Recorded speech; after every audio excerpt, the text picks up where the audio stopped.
Egunon, arratsaldeon, Gabon. Ezin jakin noiz ikusiko duzun bideo hau, beraz, denak esan ditut bada ezpada. Ira nauzu, Elbira, eta beste behin ere euskal kulturan eta historian barrena murgilduko naiz zurekin batera. Gainera, gaurko gaia izugarri gustatzen zait, ni neu ere euskal hezkuntzaren historiako partaide bai naiz. Hezkuntza oso gai zabala da, baso bat bezain askotarikoa eta sakona. Ondorioz, euskal hezkuntzaren historiak ere 11 adar eta adaxka ditu. Gaurkoan 3 enbor nagusi aztertuko ditugu. Ikastolen sorrera. Lehenik eta behin hel diezaiogun oinarrizko hezkuntzari.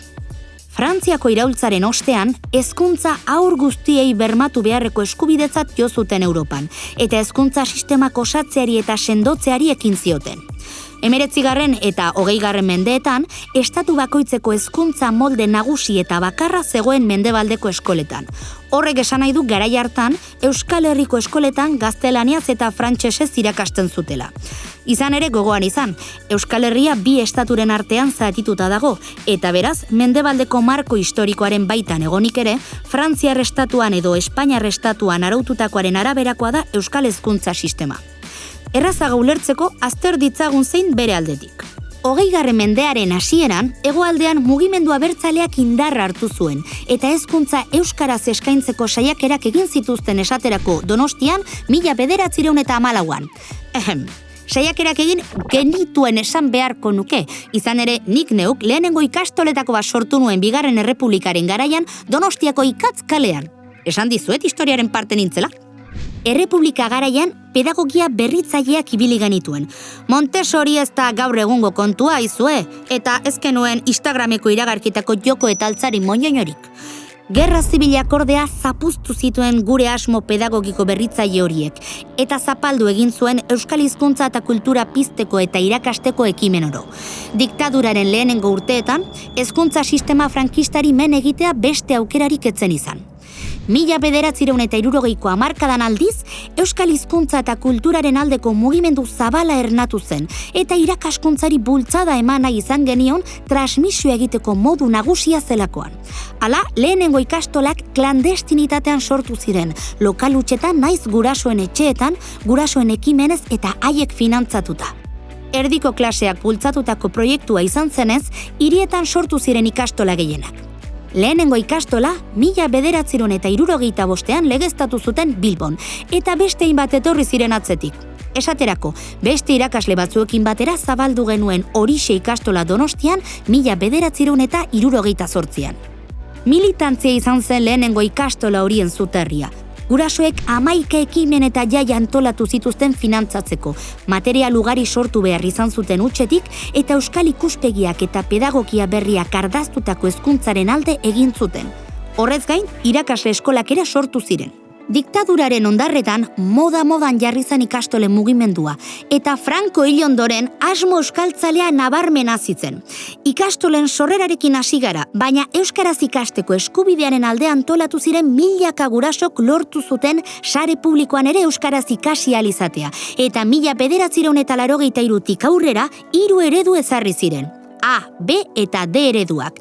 Laster zabaldu zen euskaraz ikasteko aukera eskola publikoan, eta handik gutxira kristau eskoletan ere. Eredu horiek Nafarroara ere hedatu ziren gero azalduko dugun bezala. 1983an ikastola izandako asko publifikatu ziren, baina beste batzuek jarraitu zuten ikastolen elkarteko kide izaten.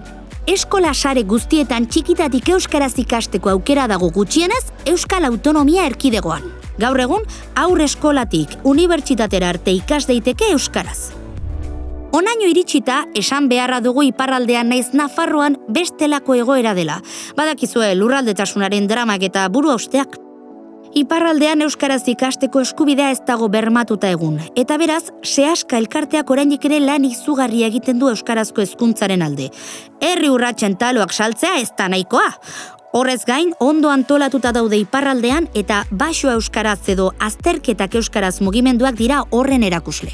Azkenik, Nafarroaren kasu berezia aipatu behar dugu. Lurralde eremu desberdinetan banatuta dago, eta horren ondorioz, sare publikoan euskaraz ikasteko eskubidea ez dago bermatuta Nafarroa osoan.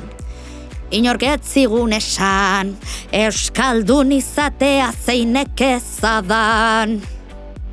Hemen ere ikastolek lan izugarri egiten dute euskaraz irakastearen alde eta familia eta herritarrek sistema publikoan euskaraz ikasteko aukera aldarrikatzen dihardute.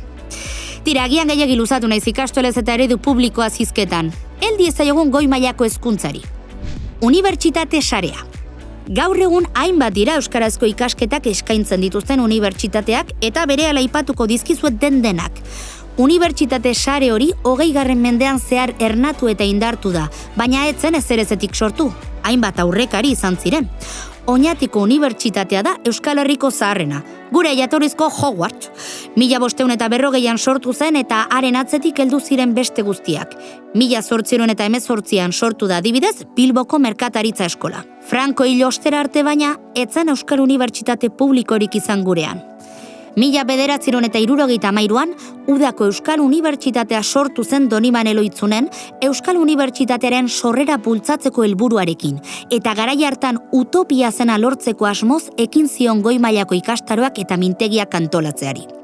1980an sortu zen ofizialki Euskal Herriko Unibertsitatea, eta bere baitan hartu zituen dagoeneko martxan zeuden hainbat fakultate eta unibertsitate.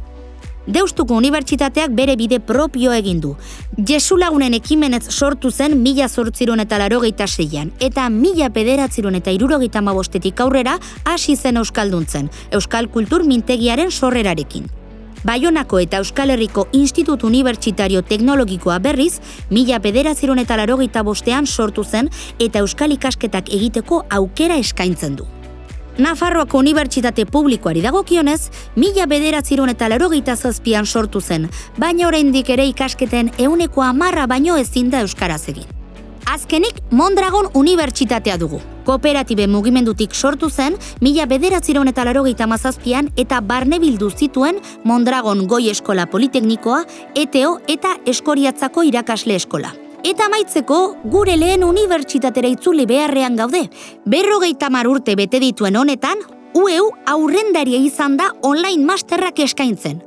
Oñatiko Hogwartsetik online ikasketak eskaintzera heldu da Euskal Unibertsitatea.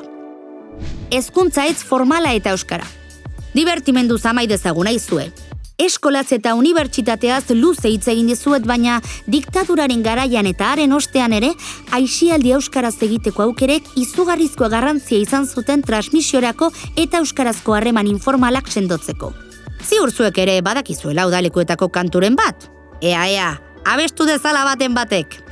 Tokian tokiko aisialdi taldeak eta euskal udalekuak ezinbestekoak izan ziren haur eta gazteak euskaraz saretu zitezen. Euskal Udalekuak ikastole mugimenduaren altzoan sortu ziren 1960ko hamarkadan, eta aisialdiare euskaraz egiteko aukera zabaldu zieten hainbat eta hainbat umeri. Pentsa, gaur egun ere horretan dihardute? Tira, Elbira, nahikoa hitz egin duzu gaurkoz. Hurrengora arte!